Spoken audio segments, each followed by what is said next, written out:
I'm joined today by Toby Meakins and Simon Allen, writer, co-creator, and director, respectively, co-creators of Choose or Die. How did you come to get involved with the project?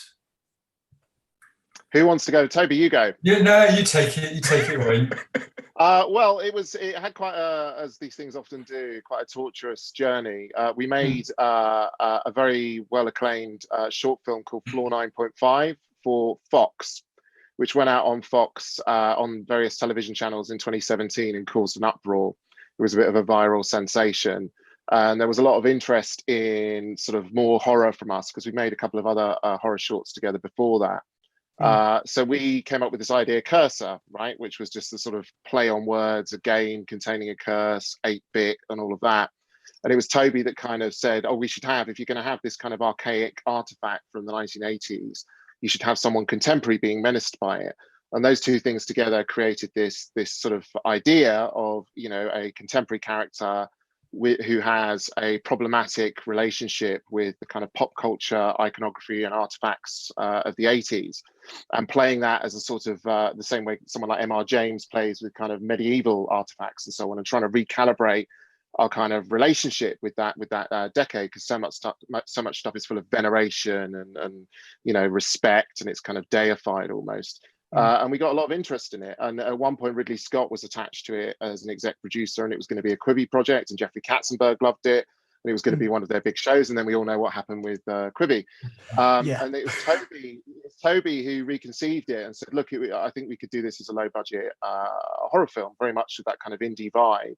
And quite by surprise, Netflix saw it, loved it, and wanted to roll with it. And they took this punky, raspy little indie horror film from Britain and put it on the biggest platform in the world, and it's been extraordinary. Other people, other reviewers who've watched the film have made comparisons to the Saw franchise, but for you guys personally, what films influenced well, yeah, I mean, it's a really interesting comparison actually, because it never really came into our to our heads that we were kind of trying to make something that was kind of Saw like. It was what did we watch? So it's always been M.R. James for the purpose, you know, the M.R. James, it was the 60s and the early 70s, wasn't it, like the BBC, I mean, they were all watched before we went into production with this, because that's exactly what we were trying to do. Pulse was a big influence on this. Just everything that we love, really, everything from The Others to Pulse to like Candyman was an influence on this. Do you know the original Candyman? Sure. Nightmare on Elm Street was an influence on this. I was going to say, with regards to obviously the iconography, it would be remiss of me not to mention Robert Englund, because he comes with a lot of legacy. He comes with a lot of, you know, connection to that particular era. How easy was it to get him on board with this? So that was really cool. So there, I mean, there's a massive upside for Robert Englund, right? Because like it's horror royalty. So we wrote, you know, we had this kind of like, when we were designing the structure of the game and how the game in the film would be sold, how it would be marketed to get these kids in to play it as beta testers, and you know, the idea that Beck's rolling out this game, it's like, well, who would they get? They would get like the biggest horror star they could of the day. And so it's like, well, they can only be Robert Englund. We can only be Robert Englund. And it's like, okay, let's you know, got a great American producer. It's like, let's try it. Let's take a punt. Do you know what I mean? So we sent the script to Robert, and he came back and said yes. And he says yes to hardly anything, you know. And we did a really great voice record session with him. He told us how to use his voice, how his voice sounds best now. But like, it was really, really giving, really cool, really free, really gave me some kind of great advice as a first-time filmmaker as well. So, and it was great, and it really added to it. Yeah, the marketing obviously always sells it as Robert Englund is in your movie, and it's like, no, but it's a cameo. And so it's almost like there's a double-edged sword there, because people are going, well, they didn't have Robert Englund in their film, they're lying to us. It's like, you know, that was never the intention. But it's worth pointing out that it was shot, you know, when we were still in lockdown, so we couldn't get people over from America anyway. And I think Robert really did love it and was really engaged with it and supported it on Twitter and everything, which is fantastic. But it just wasn't possible to bring anyone over from the States to be in the movie. It wasn't considered safe at that point. But it was one of those things that we just knew. We inflected the story with as many references as we could possibly do. You see the Nightmare on Elm Street poster. There's obviously a lot of stuff on the soundtrack. And that was just an incredible bonus when he responded so well. And he really responded to Toby, to be honest with you. I mean, it was Toby that communicated with him and ran the voice sessions, and it sounded like an absolute riot. We kept getting like footage and sent clips like, oh my God, you know, and it was fantastic. It really was. Yeah, it was really cool. Asa Butterfield he's quite it's quite an interesting choice to play Isaac. The fact that he was connected to Sex Education, obviously quite a high profile Netflix title, was that purely coincidence, or was that, how did that casting process come about? So I mean, well, it was I mean, it was pretty brutal. I mean, you know, as I say, this was an indie film. And okay, all right, we're telling the we'll tell it. Okay, so basically, when you're making an indie film and you want to get it made and you want to get it greenlit, you have to have a level of actor that's going to get the film greenlit for you. Yeah, sure. And Ace is, you know, technically he's one of the best actors I've ever worked with. He's been doing it since he's a kid. I mean, it's extraordinary, actually. Ace Butterfield as an actor, like, honestly. But it was you need named actors, and then we'll finance this film, and that's the process. So we had to do this call with him, the Zoom call. And we were literally told if it goes well, you'll be greenlit afterwards. And so I was really primed and pumped and like, okay, we've got to pitch Asa, we've got to do this, we've got to do that. I was all ready for it. Toby's much cooler than I am, so he was much more relaxed.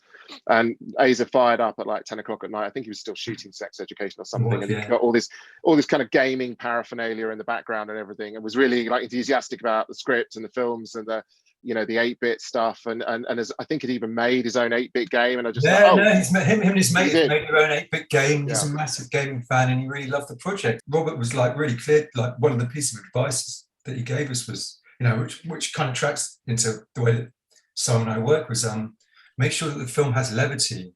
Make sure that it's just not like an endless kind of like bleak, like a bombardment of and Asa really did a fantastic job of bringing that to this film. I think that's kind of like a big part of what he was doing for us here. Do you know what I mean? It was like not the comic relief, but the lightness in the story. Do you know what I mean? To show that this kid, there was kind of hope for Kayla. Between you two, creatively, obviously, Simon's the writer, you're the director, but you're co-creators of the piece. How does that collaboration work between you outside of the movie stars and the actual process itself? He's an absolute head. No, I'm sorry. To be honest, I mean, it's worth watching if you haven't, Martin. And I'll send you the links, because to the short films we made, because it was just a bigger version of that. One of us has an idea, the other one augments it, we roll with it, we push back and forth. And I think it's really important to stress. I've noticed that a lot of people probably think this is like a Netflix thing, and it is a Netflix thing, and we're so proud that we're particularly proud that they took something that's sort of transgressing and punching at a lot of their kind of holy grails, the pop culture, the 80s, the nostalgia and all of that, and they've taken something this sort of transgressive and subversive, but it's an indie film that's gone out, and over the weekend it was the #1 film I think on any SVOD anywhere in the world, we were told last night, and it was really weird being sent a chart, with like Turning Red at #2 and Adam Project at #3 and us at #1, and that has never happened to us before. Our short films have always been well regarded and always done well, but they've never had that kind of impact, and we've been a bit kind of taken aback by that. But I think it's been lovely that this thing that's always been such a small thing between us, it's always been quite an intimate thing between me and Toby, that we trust each other, we're old friends, we've worked together for so long, and Toby, for me, has always been where I've been at my most creative, when I've been able to do the things that I really am interested in, that usually no one will pay me for, right? Or nobody will commission. And we really did approach this with the same mentality that we have with our short films. And so for it to go this big so quickly, it's completely overwhelming and amazing. Going back to the short films as well, when we made I think it's this thing, isn't it? It's about finding an audience, right? So when we made Floor 9.5 for Fox, they basically approached 12 filmmakers, and they said, they approached 100 filmmakers and said, will you pitch to us? And they're all kind of repped filmmakers. And then they picked 12, and then they gave 12 filmmakers a bunch of money to make a short film that was 2 minutes long. and then they were taking, and they told all of those filmmakers that they were taking those films to broadcast. In fact, they're only taking 4. The 4 that they were taking to broadcast was that essentially it was tied into Skittles and Mars. It was, we made a Skittles ad, basically. Basically, it was like because Halloween is so big in the States. Basically, what they did is they bought 2-minute advertising slots in primetime TV, and picked the 4 films that they thought would work the best as in primetime TV. Ours was like Skittles Presents bite-sized horror at the top of it, and then showed our 2-minute like horror film, like Kafkaesque horror film, actually, in the ad break of the playoffs of the American baseball. Do you know what I mean? It was insane. Well, I guess my 2 cents of it is I saw the film yesterday, and then I watched it again about, I don't know, probably about 11:30 last night, just to see if it would have the same impact second time round. And actually, I think the fact that it is an indie film, but it is on a mainstream platform, it's surrounded by lots of shiny whistles and bells from other projects. Actually, it plays to its advantage, because it strips away all of the artifice and all the visual effects, and all the money, which sort of maybe like robs the story and sort of distracts. So I think it actually works really, really well. Guys, I've got 2 more questions. One is about Mr. Liam Howlett. Obviously, the soundtrack plays such an important part in the film, and I can never pronounce this, so I'm going to try and pronounce this. Obviously, he was in The Prodigy. I can never say it right. And I told you I get it wrong. And my missus is like, no, you don't say it like that. Anyway, can you tell me how he got involved? So we were like, okay, we want a different score. Again, we were going down the route, like, we don't want a classic horror score. We want to try and do something different. Like there's a lot of stuff getting made now, and for you to get your work seen, you need to change it up. And so we were looking for bands. Actually, we thought, okay, it'd be great to have a band come and do the score. What can we do? And we started looking at some indie bands and stuff, like some really cool people I'm not going to mention because it's and the music supervisor came to us and said, look, Liam Howlett's never done I know his manager, and he's never done a score before, and he's quite interested. And we were like, oh, he'll never do it. And we had a meeting, and he saw the deck. Like, a big part of getting this put together was like the deck that we put together. We saw the deck, and the shortson was like, yeah, let me send you some stuff. This was before Christmas, before the Christmas that we shot it, before we even greenlit it. And I was like, we ended, and the producer was like the producer's a massive Prodigy fan, like super fan. Do you know what I mean? Yeah. And it's like a religion. It's like brilliant. And he was like, oh, it was worth it. It was worth it just to have like one call with Liam. And we thought that was it. We thought, Liam really thought, oh, that'd be it. We won't hear anything again. And like 6 weeks later, some kind of tracks turned up in my box. like this kind of like this really cool dark soundscape stuff, and I was absolutely petrified to open it, because I'm like, if I open this and I hate it, like, what am I going to do? What are you going to say? That's not going to happen. Do you know what I mean? The guy's a genius, and the stuff he sent was just we used it on set. So basically, even before we started shooting, the DNA of Liam's music, which was just like soundscapes, really. We were playing them on set and we were using them, and it's the way that we were thinking about the film. And Liam was just brilliant after that. When we started the cut, instead of waiting to the end of the film and the score going on, because we knew it would be different and because the score was going to be different, he like, sonically, he's pretty much just saying that he did the score is probably like, is really underdoing it, because like the whole sonic soundscape of the film is pretty much him, The only sounds that didn't come from him really are the game, like, and the Foley, like, pretty much everything else in there is him. And he would send us stuff at the beginning of the process. He would send us stuff, and it's like, oh, what do you think about that bit for this bit? And we'd go, oh no, but we like it here, but we want to use that bit there, and can you break that bit down into stems for us so we can use it here and stuff? And that's how it kind of, so it's very kind of organic how it worked at the beginning. And then obviously as you go on on into the film, the cut becomes refined.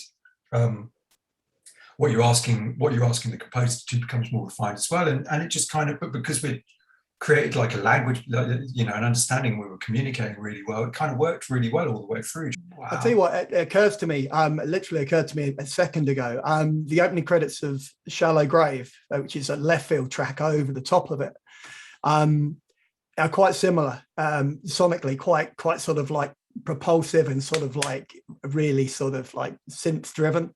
Yeah, just a thought. Yeah, it's that thing, isn't it? You've got to lean in, like it was, you know, you bring somebody like Liam on, and you lean into what he's great at. You don't go in and go, let's completely change what you do. You go, this is what you're great at, and you want to explore this. Let's do it that way. So it was kind of, you know, and I'd be lying if I didn't say that his involvement didn't change the way I thought about the film. Do you know what I mean? He became like a creative partner in that respect, rather than going, oh, you know, I need this, and this. It was like, you know, what do you think about this? But then when you go to Liam and you go, okay, can you give us like a cool Twilight Zone sound theme? Can you give us some emotional stuff? It's like, yeah, I can do that. Do you know what I mean? It's like brilliant.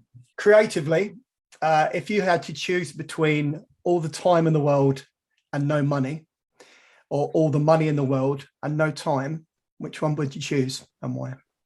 I suppose in terms of the films, I think that they're, you know, it is an indie, Choose or Die is an indie film, and it did have a constrained budget, and that was baked into the way it was executed and into the script. And we had to, as we always have with the short films, it's always had to be what we know we can execute, what we know can achieve. And the great thing about our relationship is that we can have these very complex visual ideas, and Toby always figures out a way of achieving them with very minimal resources.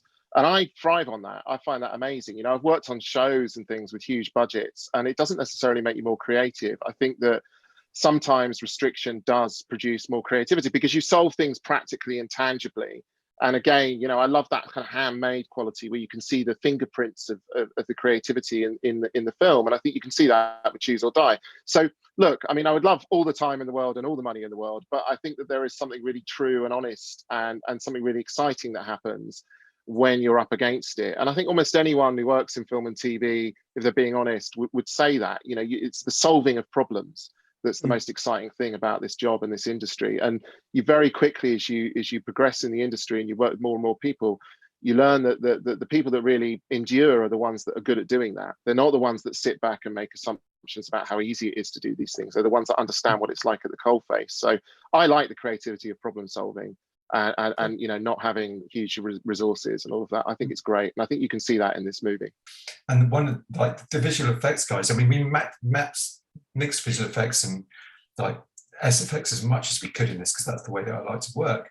But they were like, you know, they were very much that. If we had more money, we could throw people at it and we could get it to exactly where you wanted it, and in the time scale that we need you to get it into. Do you know what I mean? Because this is the other thing. Often the time money thing argument becomes irrelevant because the people want to sell it or get it into, or it's got to be shown at a certain point anyway. Do you know? You're already working to like a restricted kind of deadline. And if that was the case, give me the money every day of the week. Do you know what I mean? If they're like, yeah, what would exactly. you do, Martin? What would your answer be? This is the best question. How dare you? How dare you? How dare you turn the tables on me, Simon? What would I do? Well, I write, so time. I'm a terrible procrastinator. Look, it's been an absolute pleasure, Simon. I knew that we'd get on. Toby, it's been a pleasure. Really, it's been a dream. Thank you so much. Good luck with the film. Not that I think you're going to need it, but yeah, take care.